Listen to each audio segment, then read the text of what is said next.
দুই পড়ুয়াকে শিক্ষা সামগ্রী এবং স্কুলের পোশাক বিতরণ করা হয়।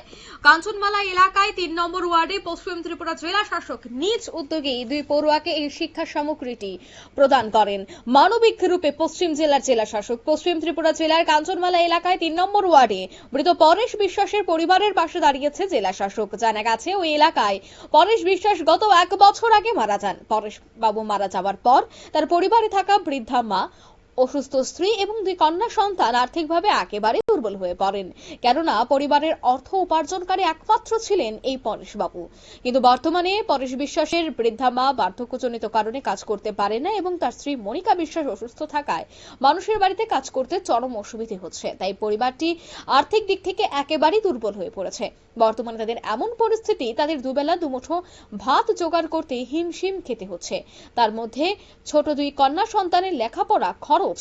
এর আগে একাধিকবার এই পরিবারের অসহায়তার কাহিনী সংবাদ মাধ্যমে প্রকাশিত হয়েছিল। তবে এবার স্থানীয় সূত্রে খবর পেয়ে পশ্চিম জেলার জেলাশাসক ডক্টর বিশাল কুমার মৃত পরেশ বিশ্বাসের বাড়িতে মঙ্গলবার বিকেলে ছুটে আসেন। এদিন জেলাশাসক মৃত পরেশ বিশ্বাসের বৃদ্ধা মা, অসুস্থ স্ত্রী এবং দুই কন্যা সন্তানের সাথে দীর্ঘক্ষণ আলাপ আলোচনা করেন এবং পরিবারের অসহায়তার কথা শুনেন।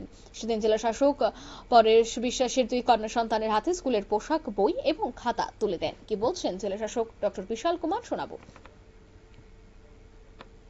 आज मिलना हुआ, उनकी फैमिली में समस्याएं हैं। 2 छोटी बेटियां हैं, एक बुजुर्ग सास हैं। तो उनकी कुछ आर्थिक जो वो थी समस्याएं थी, उसको देखने आए थे। उनके घर की व्यवस्था करने, रोजगार की व्यवस्था करने, बच्चों की पढ़ाई की व्यवस्था और उनको जो पेंशन मिल रही है वो रेगुलर मिलती रहे, इसको देखने एक बार आए थे।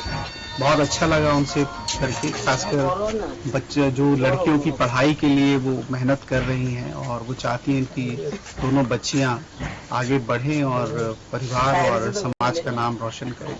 तो इसी के लिए मैं इसको अपने प्रशासनिक कार्य में इसको देखने आया था और सरकार से जो भी सहयोग बन पाएगा इस परिवार के लिए। Thank you sir.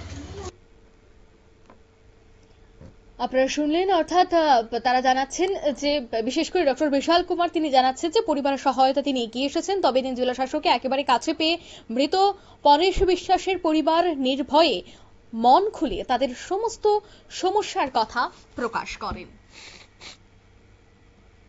এই মুহূর্তের সংবাদ এ পর্যন্ত। আমাদের পরবর্তী নিউজ আপডেট দেখার জন্য অবশ্যই চোখ রাখবেন শুধুমাত্র নিউজ ভ্যানগার্ডের পর্দায়। ধন্যবাদ।